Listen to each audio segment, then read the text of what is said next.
Mais ou menos na década a década era de 80, mais ou menos no 1986, eu devia ter uns 5 anos por aí. Eu tava em casa, no chão da sala, brincando com aqueles carrinhos. Quem é dessa época se lembra. Eram uns carrinhos de Fórmula 1, coloridinhos, mais ou menos desse tamanho assim. Tinha várias cores. Eu tinha vermelho, amarelo, verde, azul, só tinha um preto. Era o meu preferido, talvez pela cor do carro do Ayrton Senna. Não lembro se Ayrton Senna já corria nessa época, provavelmente sim. E ouvi na televisão a morte de Tancredo Neves. A televisão era aqueles caixotão de madeira, um botão redondo, você mudava o canal rodando, tinha até uma outra argola que você fazia a sintonia fina. A morte de Tancredo Neves. Até hoje a imagem que me vem na cabeça quando eu escuto falar o nome de Tancredo Neves é de um caixão, uma foto preto e branco, um caixão, uma maca com rodinhas. Só que essa foto é em GIF, aquelas imagens que são paradas e tem alguma coisa em movimento. E era o caixão na maca com rodinhas, nevando, provavelmente por causa do nome Tancredo Neves, né? E eu percebi na época que as pessoas, os adultos com quem eu convivia muito, minha família principalmente, não gostaram da morte de Tancredo Neves. Tinha umas conversas sobre complôs, conspirações que poderiam ter sido responsáveis por essa morte. Aí foi aí que apareceu um outro cara que os adultos da minha família não gostavam desse cara, não. Era um cara do bigodão, parecia que tinha engolido um passarinho e deixado a asa de fora. As pessoas falavam muito mal dele. E eu logicamente associei, as associações infantis, né, de criança. O outro morreu, todo mundo gostava. Não gostaram da morte dele. O outro chega, né, tinha as teorias de conspiração da morte. Então, as minhas associações me fizeram acreditar que El Bigodón teria sido responsável pela morte do Tancredo Neves. Eu lembro da primeira vez que eu vi esse bigodão subindo a rampa. Brasileiros e brasileiras. Quando eu vi isso, eu disse uma coisa mais ou menos como: esse cara de bulldog velho. Foi o que eu disse quando criança. E após esse, foi quando despertou o meu interesse em política. Foi através desse evento. E aí tinha essas reuniões de família, aniversários, que iam minhas tias lá pra casa, eu morava com a minha avó. Tinha minha tia e o marido dela, um casal que eu admirava muito pelas ideias, a forma de expor essas ideias. Era um pessoal, um visual mais entre o hippie e o arrumadinho, né? Eram pessoas, como eu poderia dizer, alternativas. Lembro na casa da minha tia várias fotos da época que o marido dela foi pro Xingu. Eu admirava muito esse casal. E eles, muitas vezes, quando eles iam lá para casa, a conversa sempre era em torno. Tinha vários assuntos, mas sempre esse assunto acabava sendo abordado, que era o Lula. Lula. A Estrela Vermelha, o PT, o Partido dos Trabalhadores, operários, gente que sofria, que dava seu sangue para sobreviver na selva de pedra, né? E o Lula era o defensor deles, aquele cara barbudo, com a camisa. Eu só lembro dele de camisa listrada. Provavelmente ele usou várias cores, quadriculares, sei lá, as roupas dele, mas eu lembro dele de roupa, camisa listrada, com bolso, aquelas camisas com bolsinho aqui. Isso marcou minha memória, o PT, a cor vermelha. E eu criei em torno do Lula uma imagem de um herói. O cara revolucionário, o cara que lutava contra o sistema, o cara que fazia as passeadas, as manifestações, que lutava pelo direito das pessoas. O Lula era o meu herói, era o meu ídolo.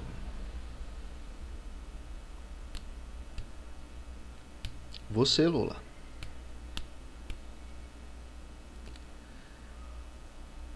Aí eu já um pouco mais velho, lembro que lá em casa a gente já morava no Cruzeiro. As pessoas levavam bandeiras pintadas. Tinha não sei o nome, aquela tábua verde que você coloca o pano embaixo, passa tinta com um rodinho. Levava as bandeiras para minha mãe costurar, porque era uma militância voluntária.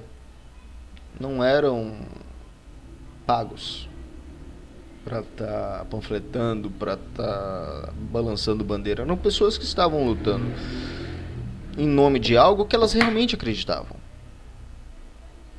Eu lembro de um brochezinho, era redondinho, era uma peça de acrílico. Aí a gente pintava PT ao contrário, às vezes nem pintava, só fazia estrela.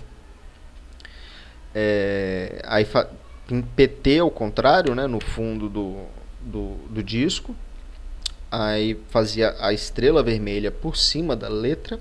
Aí depois pintava o fundo de branco e tinha uma cola que usava que prendia um alfinete de segurança. Fazia um broche. Não era nada comercial, não era nada industrial. Não era alguma coisa que o candidato comprava e distribuía. Eu lembro que muitas dessas peças eram compradas pelas pessoas porque as pessoas queriam ter aquilo. Não era aquela visão do candidato me dá. Como eu vi muitas vezes muitas pessoas falando: ah, não vou votar nele não, ele não me deu nenhuma camisa, nem um boné. Tá votando certo. E essa movimentação toda foi na eleição que o Lula concorreu contra o Collor.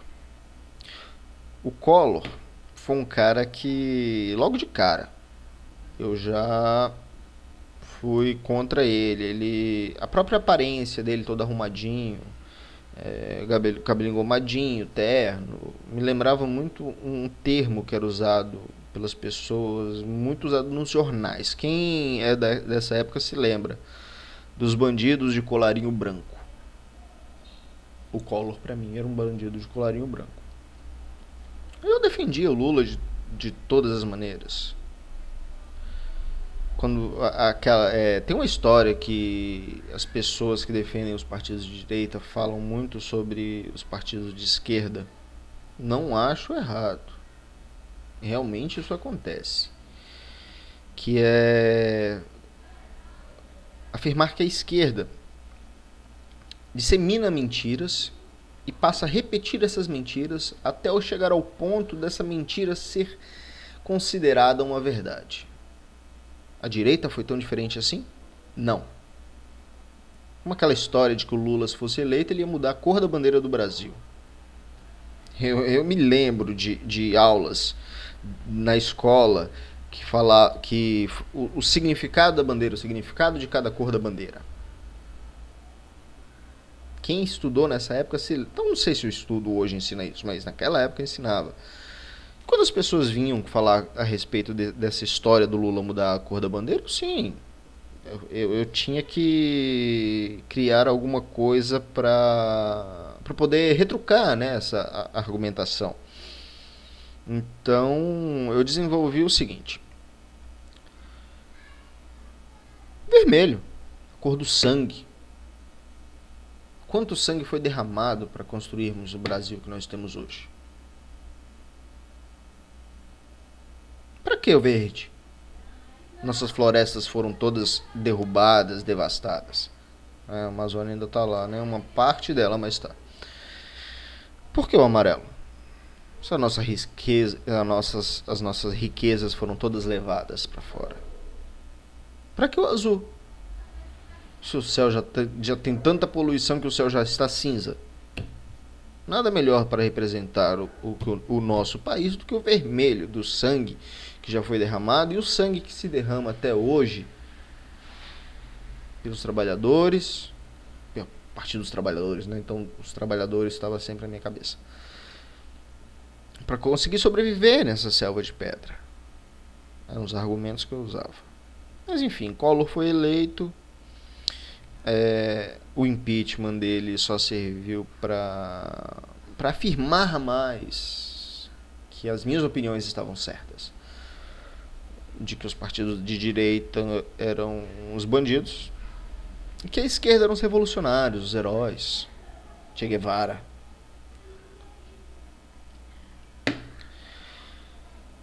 E aí veio Fernando Henrique, né? Já se anunciava que o Fernando Henrique era o criador do Plano Real. Conseguiu frear a inflação, colocou o dólar. Lembro que um real valia $2, mais ou menos. E eu comecei a mudar de ideia. A direita não é tão ruim assim. Mas ainda assim eu defendi o Lula. Defendia.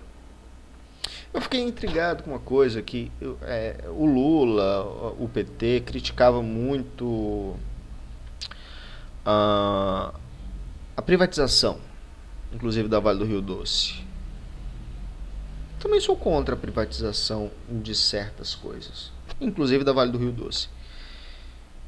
Mas na época eu já comecei a enxergar que talvez essa privatização tenha sido benéfica. Assim como a privatização das linhas telefônicas, que antigamente era uma guerra para você conseguir uma linha de telefone para sua casa. Se não tivesse sido privatizado, nós teríamos a liberdade de celulares que nós temos hoje. Nós teríamos a qualidade, apesar de ser uma qualidade débil, uma qualidade podre. Acho que operadoras de celular hoje estão no ranking das reclamações, até por ser um serviço que se usa frequentemente. Então é normal que esteja no topo de reclamações, seja sendo ela boa ou sendo ela má. Mas nós não teríamos. Se fosse uma estatal, talvez nós estaríamos usando aqueles tijolões analógicos até hoje.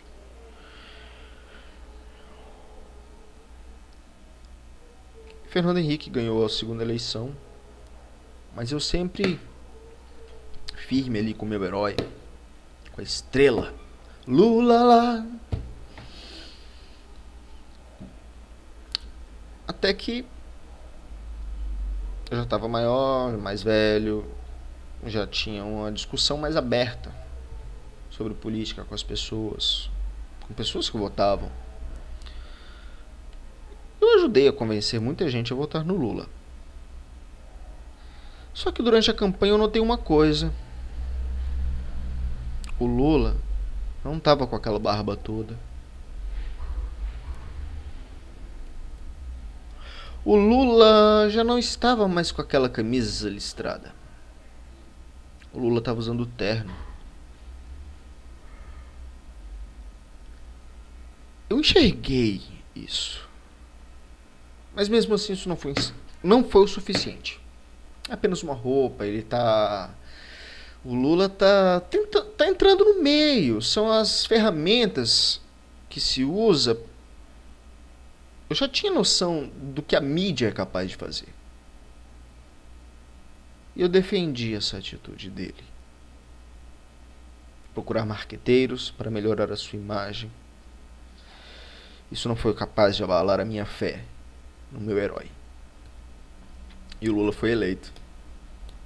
Eu lembro que no dia da posse dele, foi muita gente para a esplanada dos ministérios. Muita gente passou a noite ali.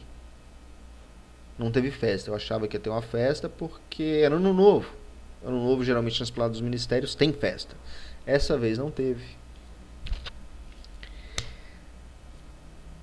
Eu lembro que tinha uma barraca, como se fosse uma lona de circo, que tinha várias placas de madeira, de metal, tinha tinta para as pessoas desenharem, pintarem, escrevessem o que quiserem. Eu lembro que eu escrevi uma frase numa parede, que foi dia 1º de janeiro, o dia vermelho. Porque as esplanadas dos ministérios estava muita gente de camisa vermelha. Era o dia vermelho, era o dia da vitória. Eu lembro que eu chorei quando o Lula foi eleito.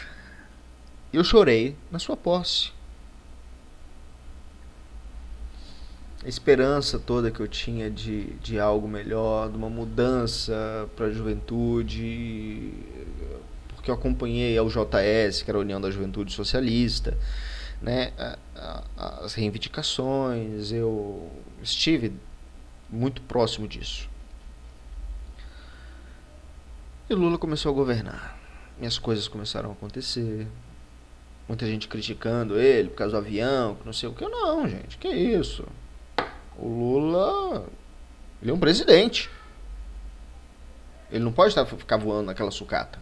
E o avião não é dele, vai servir para os outros presidentes também. Certo?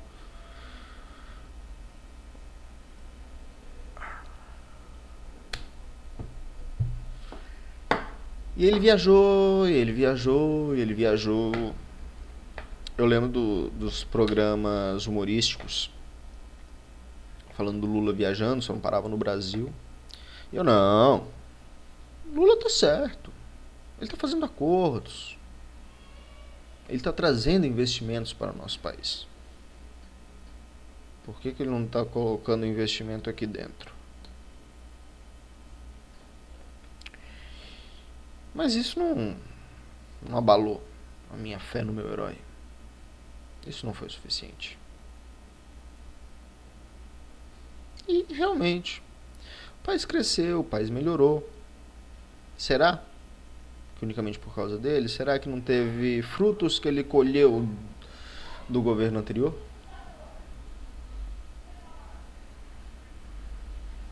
E aí veio o caso do mensalão. Aquele monte de falcatruas, aquele monte de coisa sendo descoberta. E eu defendendo. Não. O PT pode até estar envolvido, mas foi a forma que os coitadinhos dos petistas encontraram para conseguir que seus projetos, que as suas coisas fossem aprovadas dentro do governo. Era o que eu dizia. E o Lula não tem nada a ver com isso. Ele é presidente, ele está tomando conta de outras coisas. Você acha que essa roubalheira aí está acontecendo agora só por causa do PT? Essa roubalheira sempre aconteceu.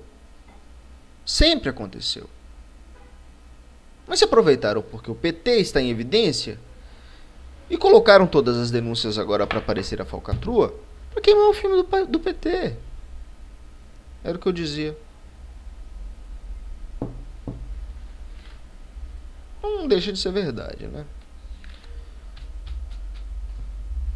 E apesar de eu refletir e chegar a uma certa conclusão de que é impossível do Lula não saber tudo aquilo que estava acontecendo.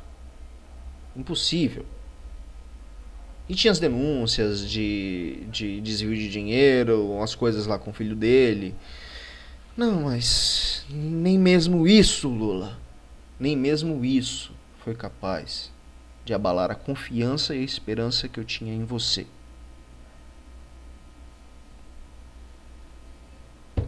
Porém, eu tive um cara que eu detestei lá no meu passado.